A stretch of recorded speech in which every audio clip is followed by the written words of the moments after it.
Hello అందరికీ, ఎలా ఉన్నారు? బాగున్నారా? Welcome to my channel Bujji recipes. మీరు ఇంతకుముందు ఎన్నో వెరైటీస్ ఆఫ్ పులిహోరను తినిండొచ్చు, కానీ ఇలా మునగాకుతో చేసిన పులిహోరను ఎప్పుడైనా టేస్ట్ చేశారా? మునగాకంటే కొంతమంది పిల్లలు చేదుంటుందేమో అని భయపడతారు, కానీ ఇప్పుడు నేను చూపించిన రెసిపీలో మునగాకు కొంచెం కూడా చేదు ఉండదండి.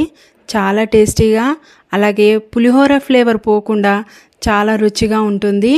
మీకు ఎలా చేయాలో ఈ రెసిపీలో చూపిస్తున్నాను, చూసేయండి. ముందుగా దీనికి కావాల్సిన పదార్థాలు: మునగాకండి, 2 కప్పుల మునగాకుని శుభ్రంగా కడిగి పెట్టుకున్నాను. తర్వాత నిమ్మరసం, కొద్దిగా పచ్చిమిర్చి, కరివేపాకు, 4-5 ఎండుమిర్చి, పావు కప్పు పల్లీలు, కొద్దిగా మినప్పప్పు, శనగపప్పు, ఉడికించుకున్న అన్నము. ముందుగా ఉడికించుకొని చల్లారబెట్టుకున్న అన్నంలోకి 2 చెంచాల నిమ్మరసం పోసుకోవాలి. తర్వాత రుచికి సరిపడా ఉప్పు వేసుకోవాలి. ఇక్కడ నేను 2 చెంచాల ఉప్పు వేసుకున్నానండి. మీరు తీసుకున్న అన్నం క్వాంటిటీని బట్టి రుచికి సరిపడా నిమ్మరసాన్నైనా ఉప్పునైనా కలుపుకోవాలన్నమాట. తర్వాత అదంతా బాగా అన్నానికి పట్టే విధంగా మొత్తం మంచిగా కలుపుకొని అలా సిద్ధం చేసుకోవాలన్నమాట. ఫస్ట్ ఈ ప్రాసెస్ చేయాలి. తర్వాత స్టవ్ మీద ఒక కడాయి పెట్టి అందులో తగినంత నూనె పోసుకొని అది వేడెక్కాక అందులో పావు కప్పు పల్లీలు వేసుకోవాలండి. అవి వేయించుకోవాలన్నమాట. అది మంచిగా ఒక లైట్ బ్రౌన్ కలర్ వచ్చేంత వరకు, కొంచెం ఎర్రగా అయ్యేంత వరకు వేయించుకోవాలన్నమాట.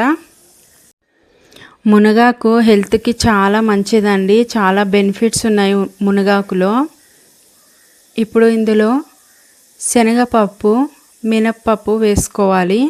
అవి కూడా కాస్త లైట్గా ఎర్రగా వచ్చేంత వరకు వేయించుకోవాలన్నమాట.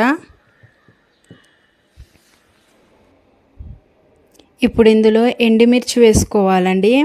అది కూడా మంచిగా కొంచెం కరకరలాడే విధంగా వేయించుకున్న తర్వాత ఇప్పుడు అందులో ఆవాలు, జీలకర్ర కొద్దిగా వేసుకొని అటు ఇటు కలుపుకుంటూ వేయించుకోవాలి. కాస్త చిటపటం అనేదాకా వేయించుకోవాలి. తర్వాత ఇందులో పచ్చిమిర్చి, కరివేపాకు వేసుకోవాలండి. అది కూడా కొంచెం వేగనివ్వాలి. ఇప్పుడు ఇందులోకి మునగాకు వేసుకోవాలండి. మునగాకు మొత్తం అందులో వేసుకొని మంచిగా ఆ నూనెలో ఫ్రై అయ్యే విధంగా వేయించుకోవాలి. ఇందులో ఉన్న బెనిఫిట్స్ అంతా ఇంత కాదండి. ఇది ఎముకలకి చాలా బలాన్ని ఇస్తుంది అన్నమాట. అలాగే డయాబెటిక్ పేషెంట్స్కి కూడా ఇది చాలా మంచిదన్నమాట.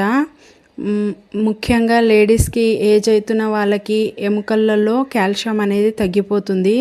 అట్లాంటి వాళ్ళు రోజు కాకపోయినా కనీసం వారంలో అప్పుడప్పుడు ఇలా 1-2 సార్లు ఇలా మునగాకుతో పులిహోర చేసుకొని బ్రేక్ఫాస్ట్లో తిన్నా కూడా చాలా మంచిదండి. ఒంటికి చాలా మంచిది, ఎముకలకు బలం అన్నమాట ఇది. అండ్ బ్లడ్ కూడా మంచిగా వస్తుందన్నమాట. చాలా హెల్త్కి మంచిది. సో ఇలాంటి రెసిపీస్ అప్పుడప్పుడు మనం ట్రై చేస్తూ అందరం తింటే అందరికీ ఆరోగ్యం బాగుంటుందన్నమాట.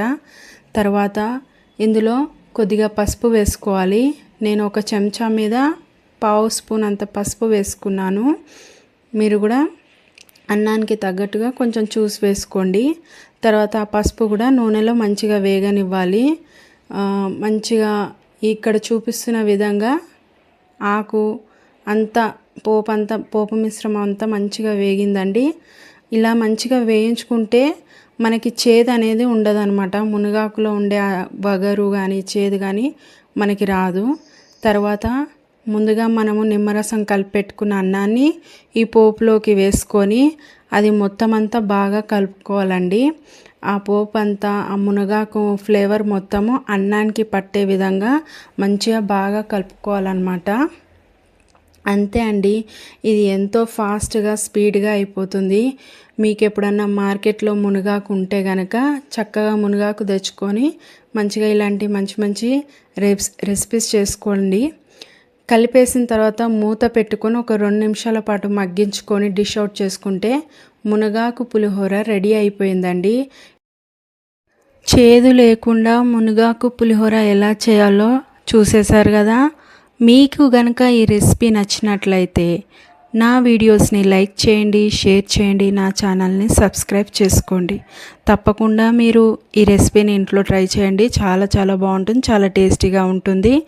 ఇలాంటి మంచి మంచి రెసిపీస్తో, వెరైటీ రెసిపీస్తో నేను మళ్ళీ మీ ముందుకు వస్తాను. అంతవరకు సెలవు, టాటా, బాయ్.